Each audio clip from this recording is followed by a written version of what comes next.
What's going on, property houses? My name is Andrew, and today Peng and I are joined by a super special guest, Luc Boiron, who is the founder and CEO of the #1 wholesaling company in Canada for real estate, and also an expert house flipper, former lawyer, and he's going to be sharing with us his expertise right now. So Luc, great to have you on the show. Really happy to be here, guys. We want to talk to you about your experience, how you transition, how you pivot, and also how can you stay so focused in just building yourself to the biggest wholesaling company in Canada.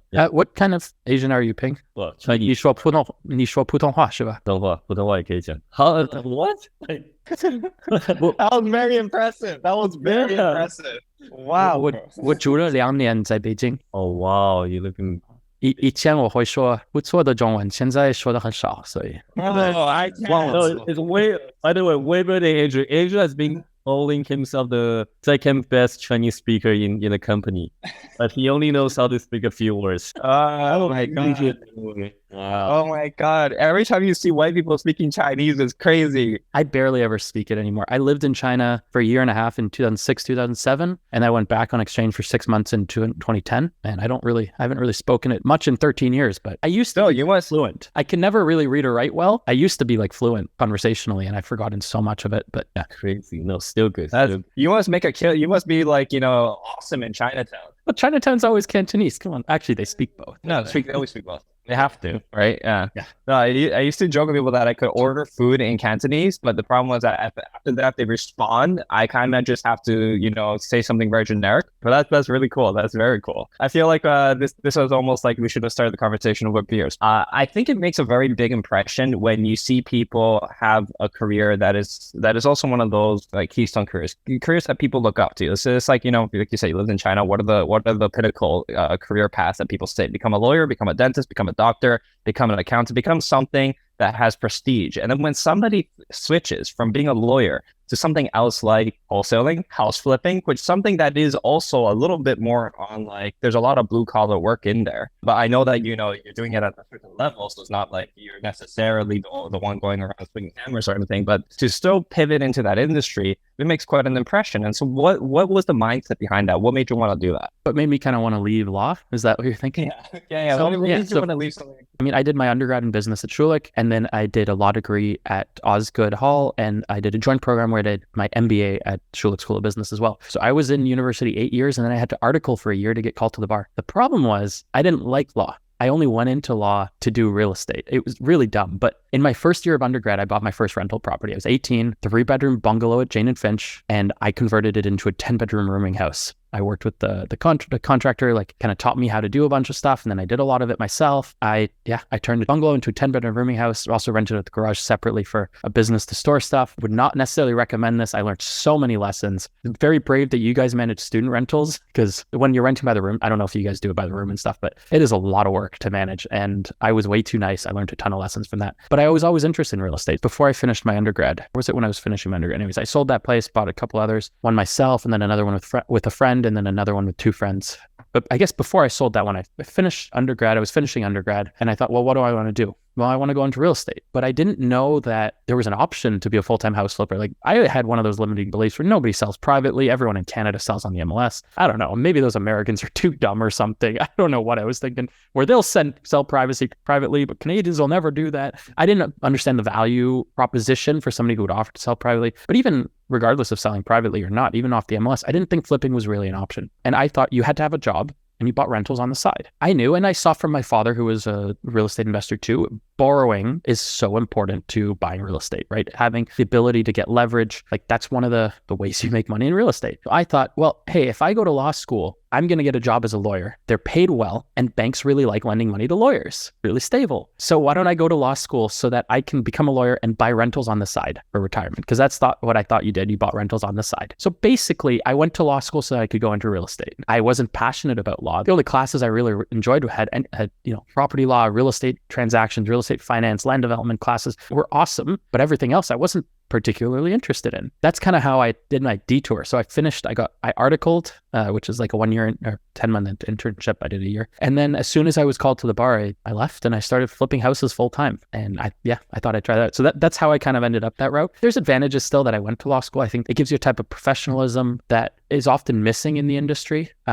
I'm not someone who believes that everyone needs to go to university or anything like that, but I do think it can help. I mean, I think it just depends on if someone has a passion to go do something other than university, go do that. But if you're otherwise not sure what you want to do, or like, because if you're super passionate about something and you're intelligent, you're gonna succeed at it. But if you're not sure what you want to do yet, you're still finding your way. I think university is a great way to kind of build a foundation that you can then go out and build on. And there's stuff I learned in law school that was practical and helps now even today. But I also know that I could have done this without law school. So, what made you believe that house flipping, like becoming a full-time house flipper, is possible right after you finish school? A little bit of a longer story. I didn't want to article in Canada because I didn't want to become a lawyer. And I was supposed to move down to the States. I had a visa to work down there. I wrote the New York bar because in New York, you don't have to article. Like in the States, you don't have to article. So I would have become a lawyer basically right away. So I wrote the New York bar and passed. And I wasn't going to write the bar in Ontario. The week I was leaving, I'd bought an American plated car. My brother, who lived in California, was going to fund it. He was going to be basically my first investor, kind of fund it. I was going to move down to California and start flipping houses. That was what I was going to give it a full shot in the US. And the week before I was leaving, I fell and I broke my cheekbone in 4 places and it collapsed inwards and I had to have surgery to pop it back out and stuff. And basically like, don't drive long distances for 2 months. My now wife was my girlfriend at the time and I didn't want to be too far from her anyway. So I ended up finding a last minute articling job and decided, hey, I'll try this out. And I'm going to start looking into whether I think I can make this work in Canada, and kind of found an opportunity, got a good deal on a house. And I'm like, maybe this is possible. Let me see if I can replicate this. And so when I left law, I kind of went into full time. I found some deals on the MLS in the first few months that I made really good money on. Like first one I bought over Thanksgiving weekend and I made 80 grand on, listed wrong in a few different ways. And the next one, I think I made maybe 75 or something like that. And again,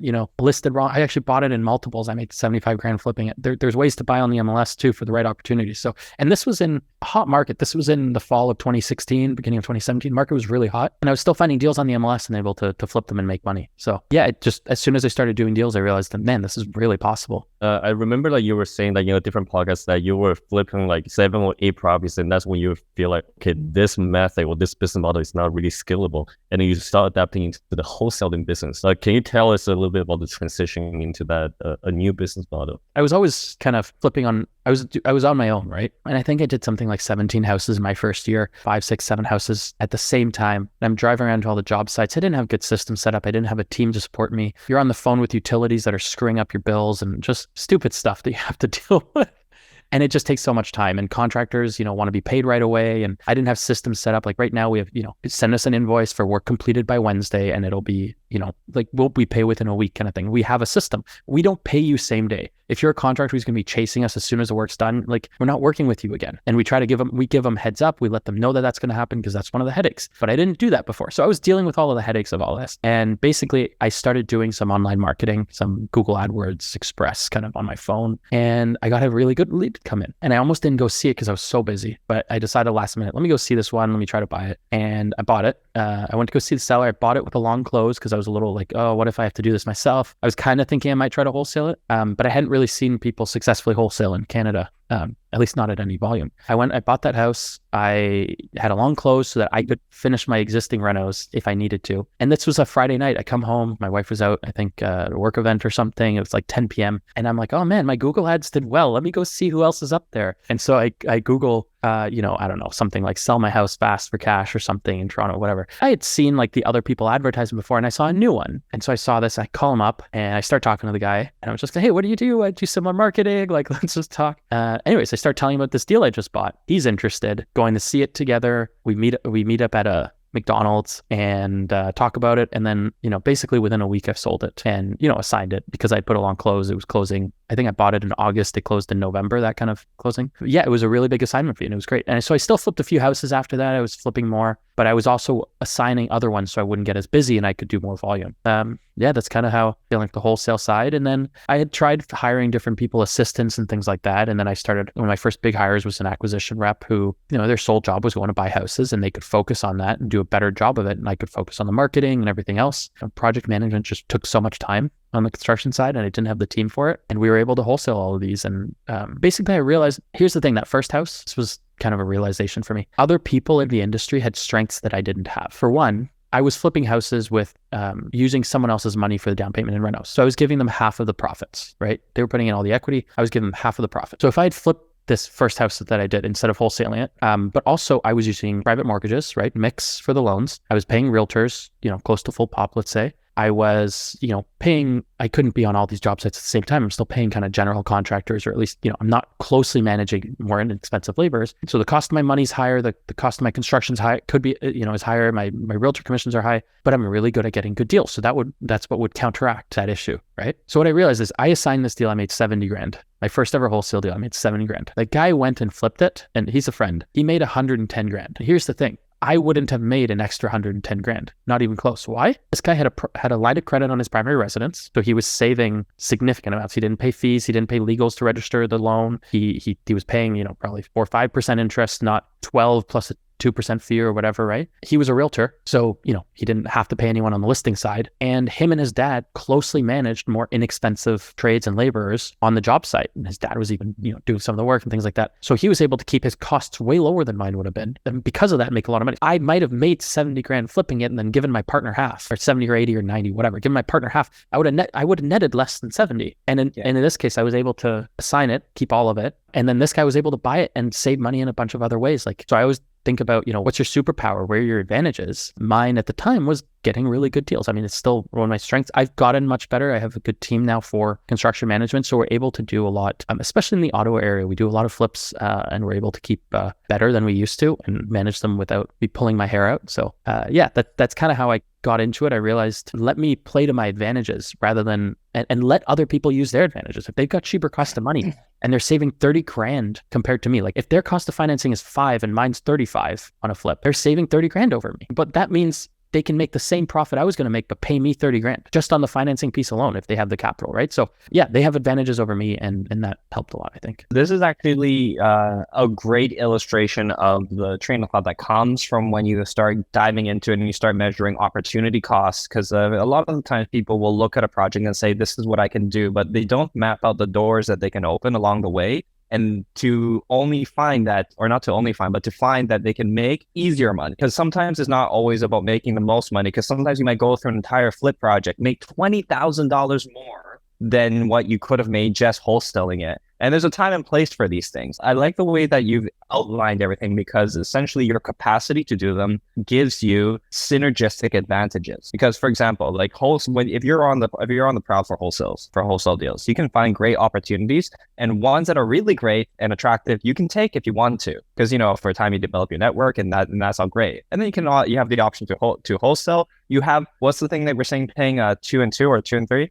Two strategies with 2 exit strategies. So you have exit strategies along the way should you want to, and this is part of your network and the options. So I feel that when you combine wholesaling and then you have house flipping down the line and you have the capacity to execute throughout the whole path, there's no way you can't make money, right? It's just a matter of, do you want to make easy money or hard money, right? And then how do you go about it? So that's really amazing.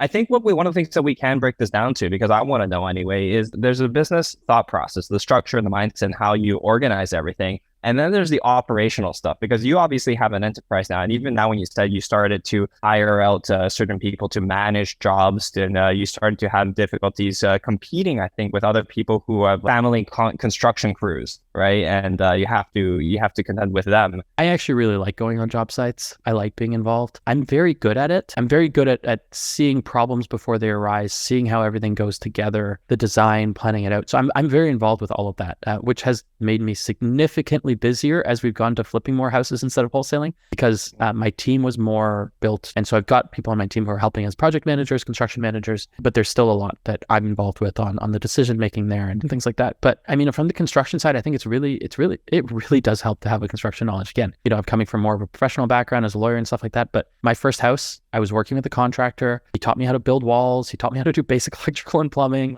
I learned how to to do this stuff. And I was obsessed with watching like the Homes on Homes episodes and understanding how houses breathe and how they work how a house works as a whole system. They're not just individual components. When it comes together, it's something more than that. Knowing how to do the work has really helped. And something, when I was flipping only, I would be the first one on site on demo day. I would take the nastiest stuff. I'd be like, I'll clean the corner full of cat poo and pee, then no one else can complain about the job I'm asking them to do. I'd always do the worst parts of the job. And I still like going on the job sites. I'll still go in and then clean on a hoarder site or something like that. I still like getting my hands dirty. It's just I can't put much time into it. I still like showing the team that I'm not afraid to put in some hard work, and it's not below me to put, clean some nicotine stained walls or something like that. I love it. Yeah. That's exactly it. You do say that all the time, by the way, to all of our team members. Like, I'll do anything that I ask you guys to do. Again, kind of like leading by example. There is a business element to this, by the way, because I don't. By the way, Luke, how old are you? If you don't mind me asking. 33. When you run a business, and especially when you're building construction team, like you're dealing with certain characters, right? Especially when it comes to people who are good at work, who are also affordable to complete the work. They come with a certain, I guess, character traits that you have to contend with as a manager, habits, or maybe ways that they act. And sometimes certain people respond to a certain type of leadership, like somebody who's willing to be a little boots on the ground, go in there and do something, right? And I would never ask you to do anything that I am not willing to myself, because people don't like sometimes feeling like, oh, you're only giving me the work that you don't want to do. And it's not really like that. It's just that you can't do everything yourself all the time. But construction, it is hard work. And being able to get in and be boots on the ground really helps you to, one, see everything that you're doing, control everything, and you end up being able to cost down and think about a lot of the nuances. I don't know how you break it down, but I break workers down into two different categories. You have volume workers, and then you have tinkerers, people who are really good with the details and they want these things to be really straight. And then you have the volume workers who are just bam, bam, bam, bam, bam, bam, bam. Don't think too much as they go. So you need somebody in there to tie all this together. And I feel that when you're checking on the job sites, you don't have to go there always to do work. Bring them coffee. Bring your guys coffee once in a while, and make sure the supplies got delivered or whatever. And everything's good. But it sets an example, and it really brings in control to the project. And you learn a lot in the process. So you're not that experienced. It helps once you build a roster of people you worked with before. It gets easier with time. One thing we do with contractors we know well, and I wouldn't recommend this off the bat if you don't know them well, but we work with a lot of contractors on a day rate. So we pay them by the day instead of quoting a job. And these are contractors we know, contractors who we know aren't going to be slacking off all day, that they're not going to show up or whatever. But we pay a lot of our contractors by the day rate. Like, for example, in Ottawa, one of our main painters, we pay him $400 a day. All he does is paint. He just goes to different projects and just paints all day. But he's still way cheaper than someone who quotes to paint the job, right? Because we know he paints well and he paints fast. And the right contractors, that works for them. They don't have to be out quoting. They don't have to worry about, some of the contractors who work with us also love that they're not in clients' houses where they have to move all the furniture, and then the clients there at night calling them what about this and this? So they go, they work during the day and they leave. So the day rate works well in part on flips because there's always so many unknowns or things that change. You're like, oh, I was going to keep this kitchen, and then they empty out the house or whatever, and then you realize it's just the bottom of the cupboards are all rotted out, and crap, now I got to change the kitchen. Okay, can you update your quote to include a new kitchen? You're doing it on a day rate, so go pick up these cabinets that we typically use, and at your day rate, go install these cabinets. So we're putting in new cabinets now, so we don't have to get updated quotes and renegotiate every time, which can be difficult on flips. And we do it where we have to. We flip across Canada right now, kind of. We flip in BC, so we have a couple flips going on in Vancouver. We've done a few in Quebec, but we typically avoid those. And then we do all over Ontario. We're right now in North Bay and Stratford and a bunch in Ottawa, Durham region. We're flipping all over. So we've got different crews in different areas we work with. My home base is Ottawa, and we flip a lot ourselves in Ottawa. So we have kind of an in-house construction manager in Ottawa and a couple in-house employees. And then otherwise, we have a really good roster of trades that we work with in Ottawa. Is there a certain bread and butter when it comes to the flip projects that you look at? Because obviously, if you're looking at various different sites, there's probably there's a certain level of cosmetic work that is just okay, yes, this is, you look at the pictures and you're like, okay, we can contend with this. But other times you might look at something, and especially if the property's far away and you're relying on trades, you're like, maybe I don't want to get involved with structural work. I don't want to pick up with somebody else's permits that went wrong or something. Is there a certain bread and butter that this is what we do? This is the type of flips that we go for. And I would recommend that to most people. Focus on an area, focus on a type of product. I'm very much an opportunistic investor, but it has to be worth it. If I'm flipping in an area where I have no trades, it's really far to send someone out there, it's going to be really hard to manage, and I don't know the market well enough, I'm going to build in a much bigger buffer in my numbers to make it worthwhile. And that means a lot of the times those deals just won't work out. I won't be able to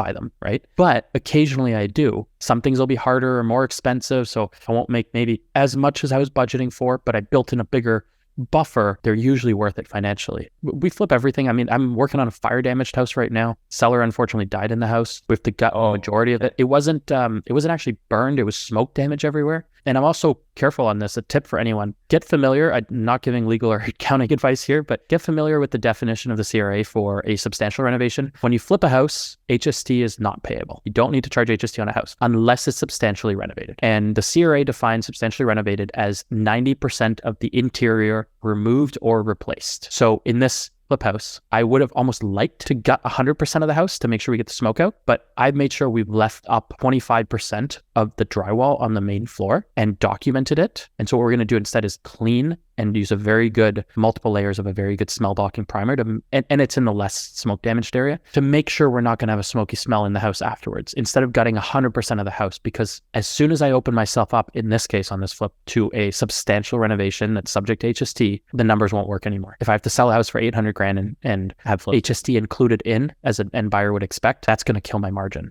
That's just a little tip. But part of it is documenting it. We did our gutting, then we photographed it.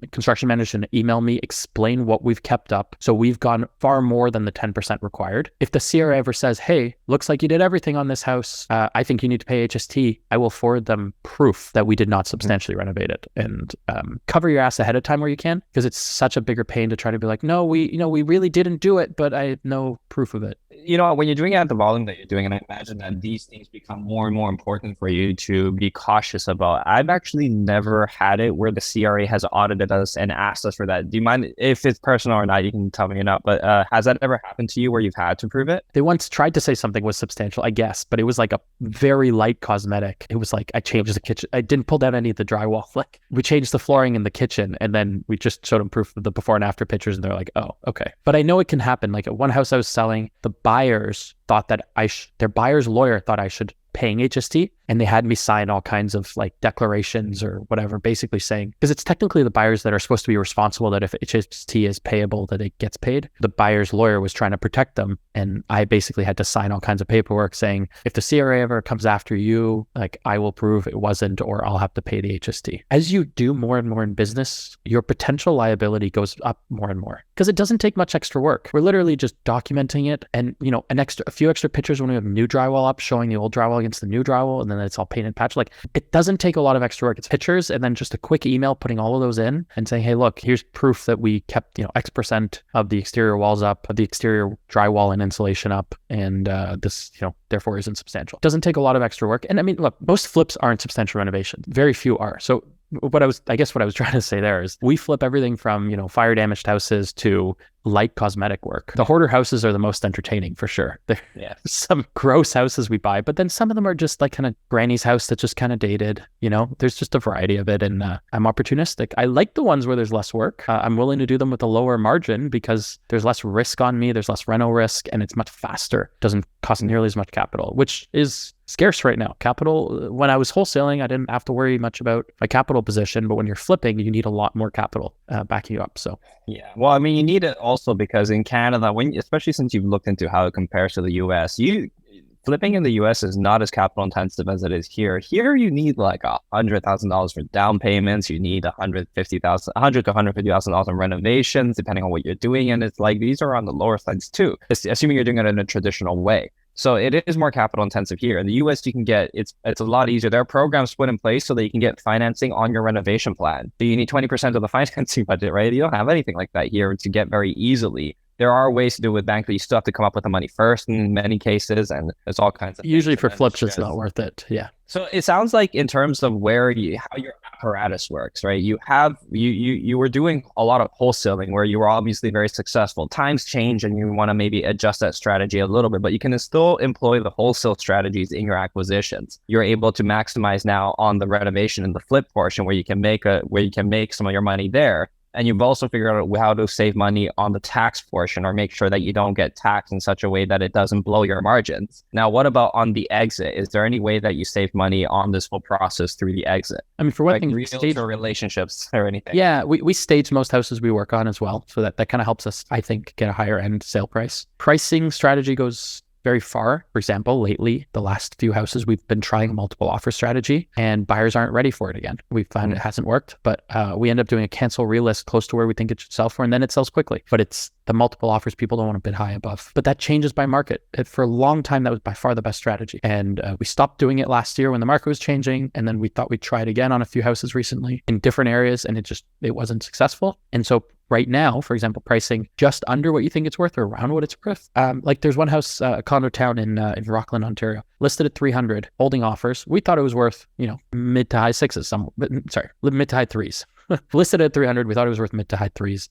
Not really any good comp, so it's hard to tell what it's worth. My realtor was saying maybe 360 it's worth. So we listed at 300. We get 3 offers on offer day, 310, 310. And 330. No one's willing to budge. I could accept one of those, but it's just, I think it's worth more. So we cancel and relist at 365. And then 2 days later, we had 2 people interested at the same time. We ended up getting 366. Still conditional, but just sold 2 days ago. The multiple offer strategy didn't work as it worked in best. Sorry, your question tied a little bit back to, realtors. I think if you're giving steady volume to a realtor, many don't like advertising it. But if you're giving them consistent volume and you're easy to work with and you price reasonably, so they're not going to have to keep a listing for 3 months on the market, they're willing to discount commissions on the listing side. Most realtors are willing to at least give you a partial. If it's a one-off or a low-priced property, like I'm listing a mobile home soon. I'm not asking the realtor to discount their commission on that. It's not a high enough price point to justify it. In BC, they have a different pricing model than Ontario, and I like it much better. So in Ontario, typical realtors charge 5% plus HST, 5.65%. So on $1 million, you're $56,000 in commission. In BC, they charge typically, I believe it's 7% on the first 100,000, and then I believe 2.5% thereafter. You pay $7,000, you pay higher on the first 100,000. On the next 900,000, you're paying 2.5%, which is what is that? 22.5? Yeah. So you're paying a total of 29,500 instead of 56,000. Big difference. I don't negotiate any of my commissions in BC because I'm like, it seems so cheap compared to Ontario.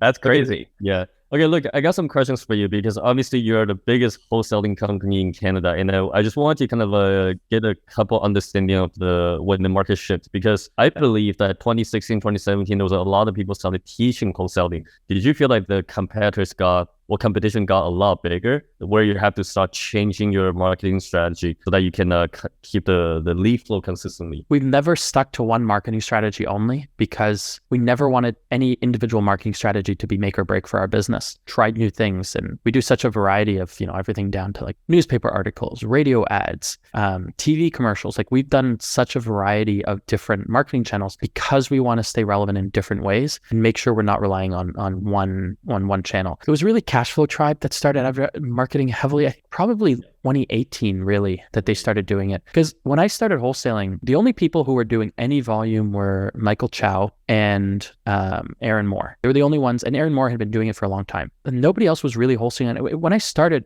people didn't even want to get on my buyers list because they're like, I've seen these people come through, Rich Dad Education or whatever comes through, and then all these people think about wholesaling, so I get on their buyers list, and then they're sending stuff out that they buy on the MLS for more than it's worth, and I just waste my time looking at these, right? So people had a very negative view that you couldn't find anything good from a wholesaler. And I mean, it was a little bit about, kind of what we talked about at the beginning about coming from kind of a professional background. I saw a lot of really smart people go and flip a couple houses, and then they're like, okay, cool, that worked. Now let me go try some new builds. Or let me go try, infill development or some sort of development. And so I found some of the most professional flippers didn't stay in the industry. And I thought, well, if I can bring a more professional aspect to this and run it as a business, I think I can scale something much bigger here. That was my kind of philosophy when I started flipping, that I think I can scale something on a volume basis where a lot of the people who are good in this leave. It worked. So yeah, we started wholesaling volume. I actually you think Cashflow Tribe was one of the ones, teaching all of that.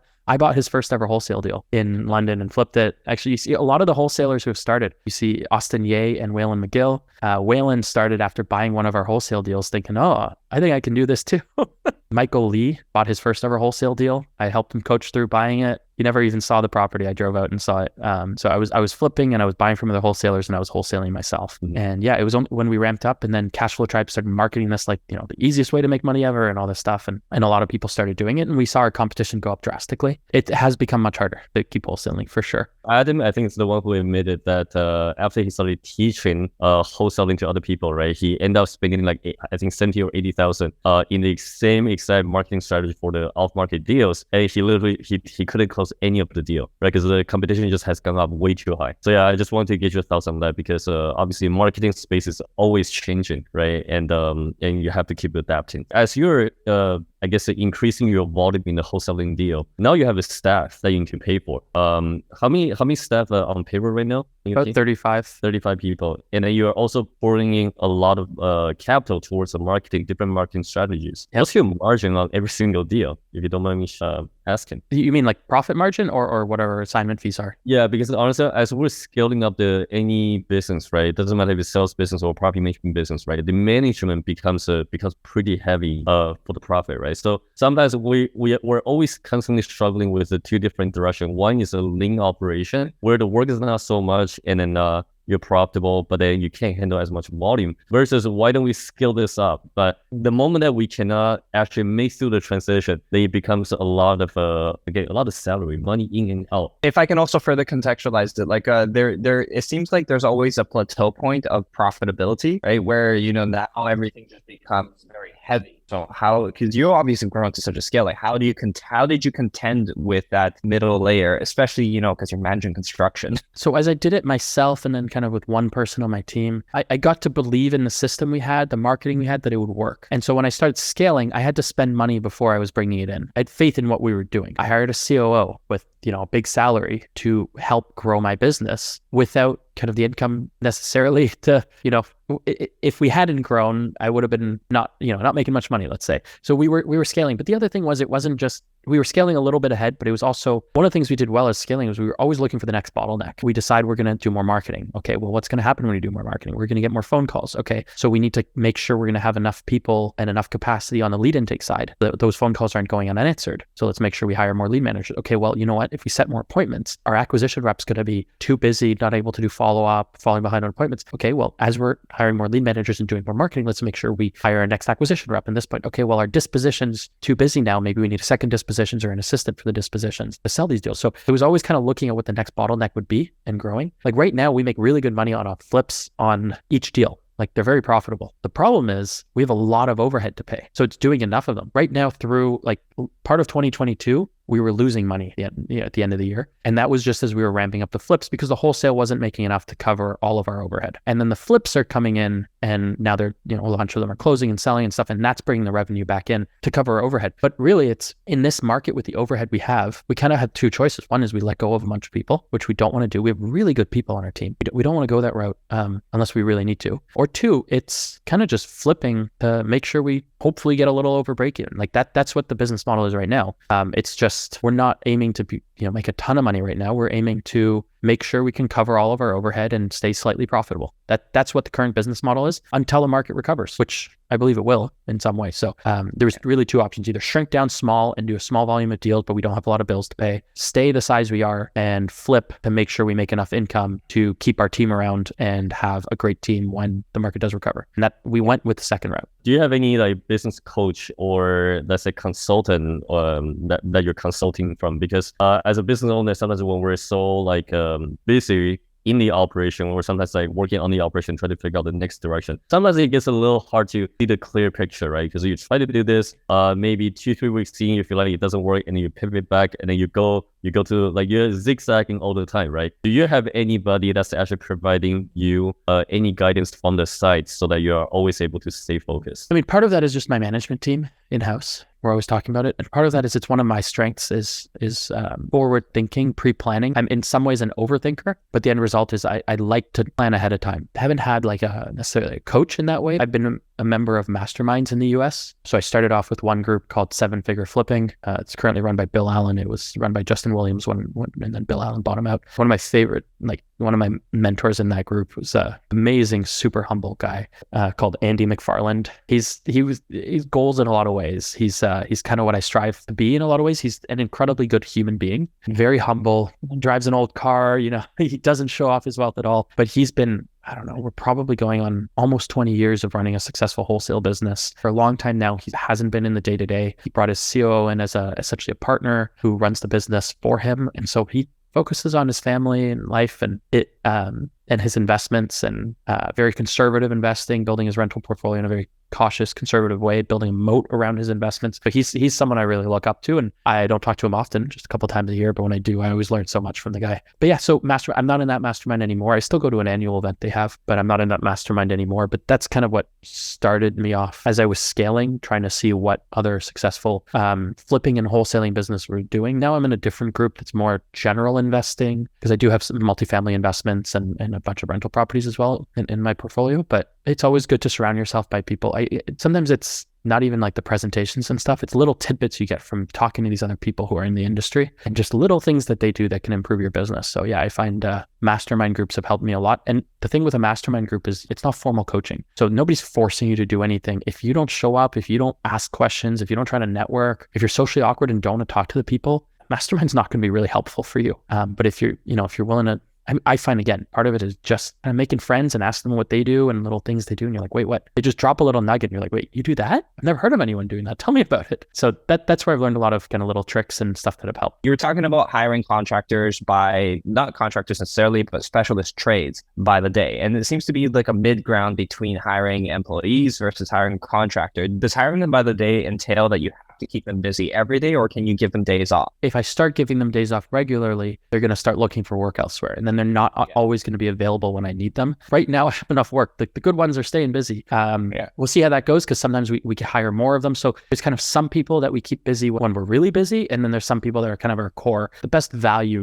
most affordable compared to the work they do, most reliable. So those ones, we're going to have enough projects to keep them busy all the time. And then there's going to be some other ones that we add in when we can, but we're not going to keep them busy all the time. So they're going to work other jobs, and then sometimes when we need them, they won't be available as well. Okay. Yeah, and so part of not bringing them in staff is not having to deal with their WSIB and payroll, and we do offer benefits to our team as well, and that kind of stuff. So it's easier when they kind of invoice us separately and we pay them that way. That's actually a very interesting thing, because one of the things I find a lot of people who are just getting into house flipping have to contend with is they have concerns about the insurance aspect. So for example, when you're putting trades into the place, there's a lot of people who you find who are really good, but remember I was talking about the character of certain trades. So a lot of people who are really good at work, but they don't necessarily have any contractor's insurance. They don't necessarily have anything to cover them should anything happen. And sometimes when you get construction-based insurance, they require you in that insurance to have only licensed and insured trades. So either they have to have it on their own, or you employ them through your company so that your company covers it should anything happen. So how do you deal with that? Is there a balancing? Yeah. So it goes a little bit back to when I was talking about my first house. I turned a bungalow into a 10-bedroom rooming house. That was not legal. Yeah, and of course. You hear a lot about people in Hamilton who have illegal fourplexes that are maybe allowed to be a duplex right now or something. Standard, yeah. I took that risk when I was starting out, and I don't blame people for taking that risk when they start out. I understand it. I'd do the same if I was starting out again. You have certain risks you can take. Make sure you have working smoke detectors. Make sure your fire separation is done properly. Make sure you don't end up in the newspaper. From a liability perspective, you're still taking on more liability doing things with contractors that don't have insurance or with buildings that aren't, set up in a legal way. When you're starting out, you don't have much to lose, and so you have everything to gain. So you take a little more chance, right? But once you've built a certain way, you have a lot more to lose, and it's not worth taking the chance anymore. Some people do it once they've built quite a bit, and I de-risk more and more the more I build, because it's kind of what I mentioned about my mentor, Andy, building a moat. It's a protection around your asset. The more assets you have, the more you want to moat to protect them. And that might mean not scaling as much, maybe making a little bit lower returns, but you already have an asset base that you want to protect, and that's building the moat. I don't typically work with any contractors, I think, that don't have insurance. I'm not saying we're perfect at checking all of it, trying to make sure everyone's insured. What I would say, if you guys are flipping pretty good volume, and you should definitely be looking at a commercial bulk policy. It has been a life changer. I've been using it for years now. Getting individual vacant policy on properties to flip is such a pain. It's so expensive. And they check all kinds of stuff. I have a commercial policy. I don't know what the volume is that you need to have, but once you hit a certain volume of properties you're closing on, they bill me once a year, and I can roll properties in and out. So if I close on a property for 2 days, I pay for the insurance for 2 days worth. If I own it for 6 months, I pay for 6 months worth. They set a certain value at the time.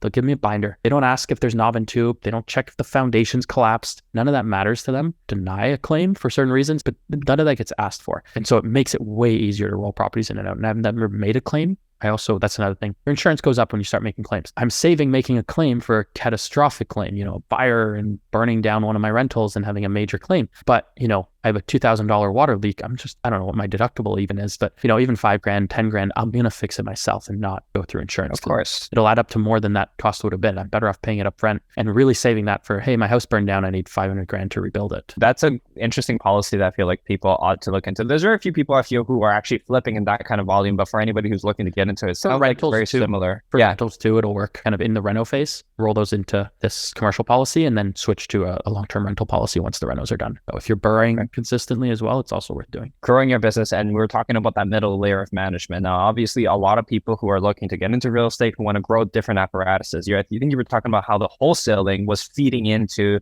the flipping business as you were growing that. Your wholesaling was more mature before your flipping business was. Basically from that, then one has to feed the other, and there is like these growing pains that you have to go through. But I think there comes a versatility that needs to be considered here or mentioned. The versatility being that when times are tough, at least you have the versatility of the business. You can lean down, you can grow bigger, but you chose to grow bigger in case, or not in case, for when there's a recovery, you're ready and prepared. You're not looking for infrastructure. And I think there is that adage where you build it and they will come, right? So if you have the infrastructure, the business will follow because the opportunity will be there. So the question that I have for you then is, have there been any projects where when you're flipping on this volume that you lose money? Very rarely lose on flips. And part of the reason is I'm quite cautious. I bought a house in 2017, shortly after the market changed because the government put in a policy. Sorry, one thing I want to go back to. You were saying part of the reason was keeping the people around and staying big. Part of the reason I did that was just out of loyalty. Yeah. I think it's fair that these people have made me good money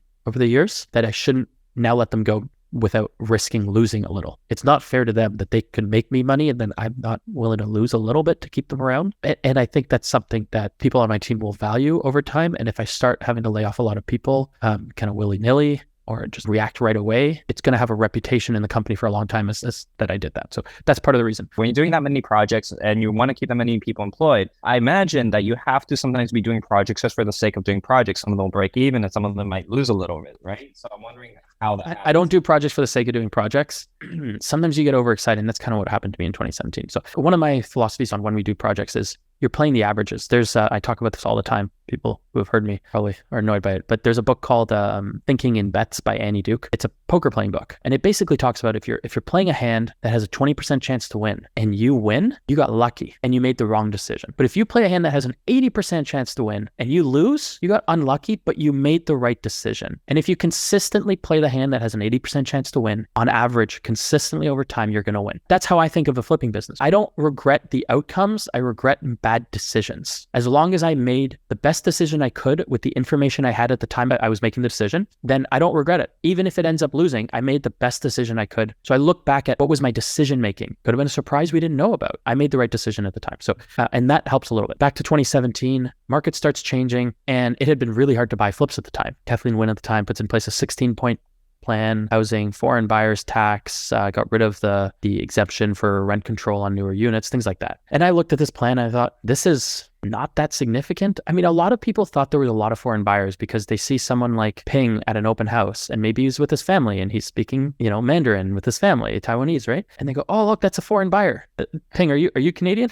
Of course. Exactly. Right. So honestly, I think racism was part of the reason that people thought there was a lot of foreign buyers, just because someone's speaking a different language. My family and I, we speak French to each other. I have a French passport. I have a Canadian passport too. I'm still Canadian. If I'm somewhere speaking French, I'm suddenly a foreign buyer because I'm at an open house trying to speak in a different language to, not tell people what I'm thinking. So you'd see, they'd be like, oh, it's all the new builds are being bought by Chinese and Indian people or something. It's all foreign buyers. I'm like, no, most of those are probably on a work permit, permanent residence, or citizens. These aren't foreign buyers. So I looked at this plan and I'm like, this isn't that important. The market started shifting. I'm like, oh, people are overreacting. Great time for me to get a good deal. But I acted too quickly. I mean, I think the plan went in place in April and I bought this flip in May, closed in the summer. I had contractor issues. I had expensive debt. Contractor underquoted and then left partway through, so I had to find someone else. The work wasn't done great. By the time I was selling it, I was supposed to sell in like August. By the time I was selling in November, we had to close the pool before taking pictures. A beautiful pool in the backyard that we couldn't keep open. I ended up losing 90 grand. I learned a lot from it. You always learn the most from the deals that you lose money on. I learned a lot about building more of a buffer and not thinking I was smarter than the market. And because the price,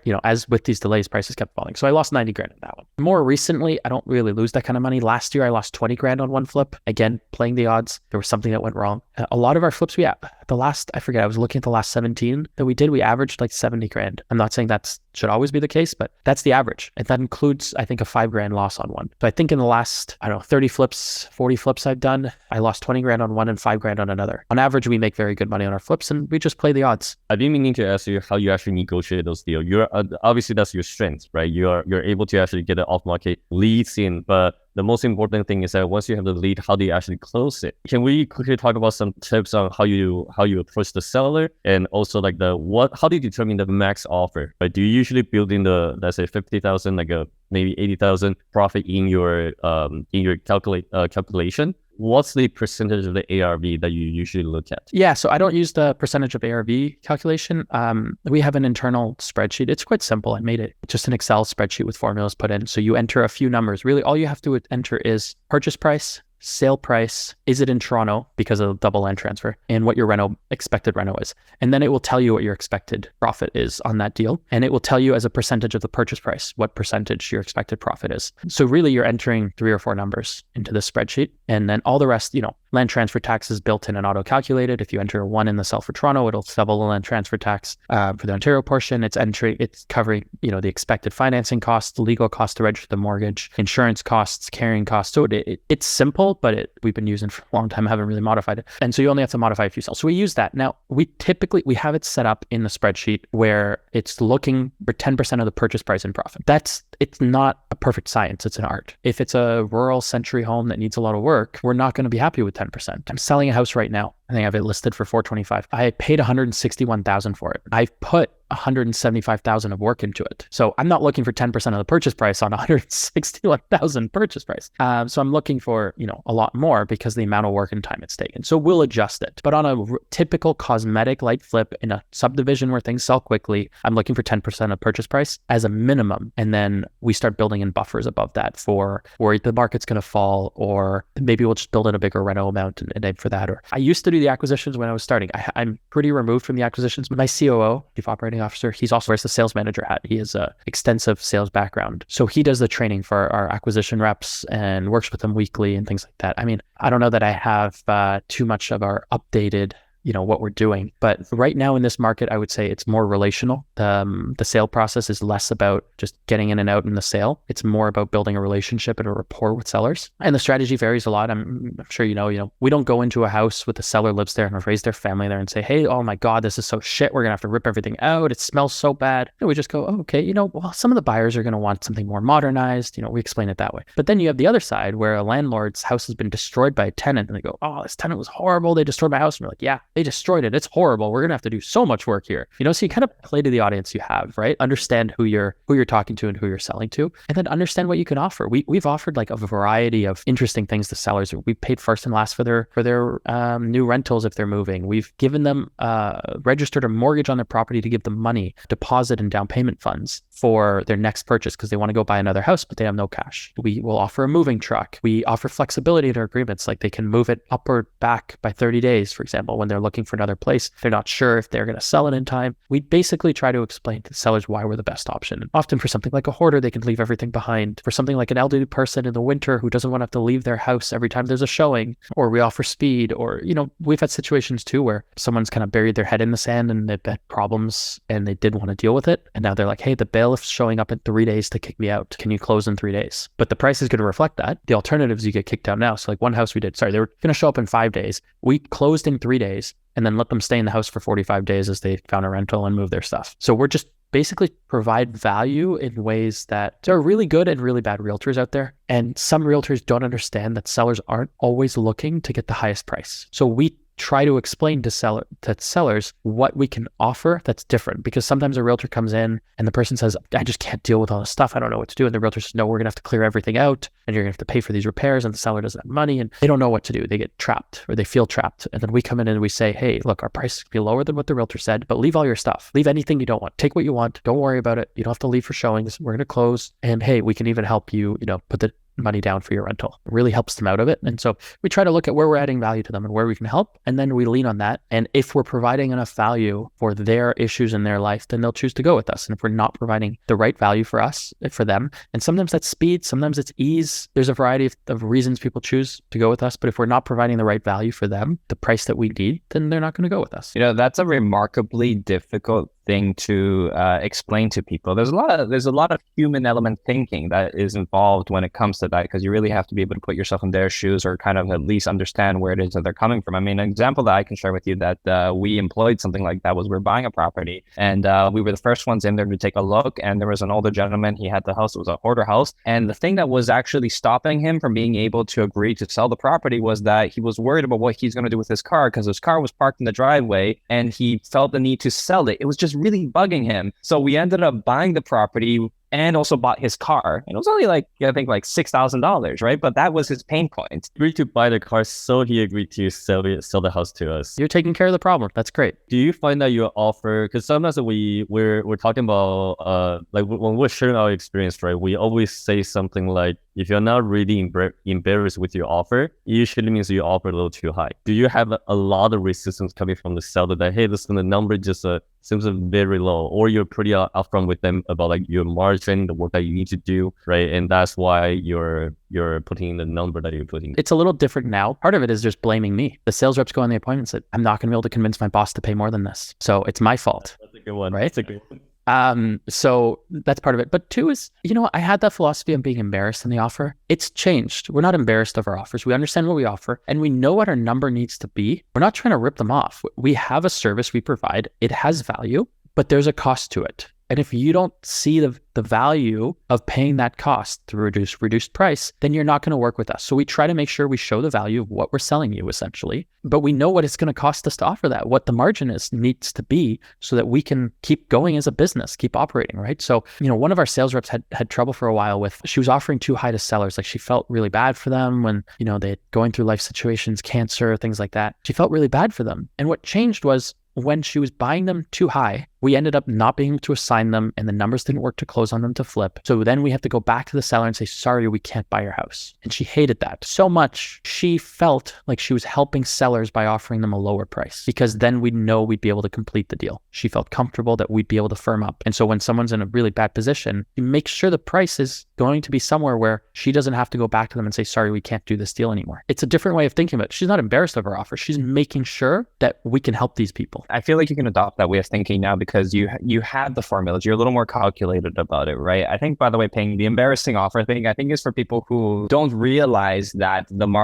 that when you are the buyer, you are the market, you can control what it is you can offer. Luke, you're very calculated. You have a system to see where you can actually make money. So it's more of a business decision, right? So it's less based on emotion. This is all really great information. Honestly, you've done so much. So the next question for you is, what is next for you? What is next for Luke, and where it is that you're planning on growing into? Next for me, something I've kind of done for a while is I've kind of hidden in the background. I've been on podcasts here and there, but for a long time I was just in the background, not sharing everything I was doing, occasionally share an interesting property on social media or something, but didn't really explain how much I was doing, the volume I was doing, and just keeping things to myself, in part because I was busy and in part because I value my privacy. But I've decided more recently that I'd like to share more of what I'm doing, and people are really interested in it. So I've kind of rebranded my social media as Self Wealth. So if you look on Instagram, it's Luc Self Wealth, TikTok, Luc Self Wealth. I believe YouTube is Self Wealth. To look for Luc Self Wealth. I'm actually also starting a podcast probably in June of 2023. The first episodes are going to come out. And so it's going to be called the Self Wealth Real Estate Podcast. So I love talking about real estate. I always have. I used to do more in-person networking, and now I like sharing what I'm doing. I think I have a lot to offer. I think I see a lot of interesting stuff in what I do, and I really enjoy it. So I hope I can share with other people. So that's kind of next for me, is building a little bit more of a social media presence. So I'm putting a little more focus on that. And then otherwise, right now it's focusing a lot on our flips. Like I said, we're doing a lot more flips. And because we didn't build a business that was focused on flipping, it's taking a lot of my time. So it takes a lot of my focus. And my rental portfolio at the moment, it's more about building that moat, finishing renovations on some of our multifamily properties and things like that, kind of focusing on dialing in the properties we have, getting them operating as best as possible. That's amazing. So if anybody wants to get in touch with you, pick your brain a little bit, ask you some questions, what is the best way? Instagram, email, contact number, what is the best way? Instagram's probably the best way. You can try emailing me as well. So Instagram's Luc Self Wealth, LUC Self wealth. And then you can also try emailing me at lucb@cashhousespire.ca. Great having you on the show, man. Thanks, guys.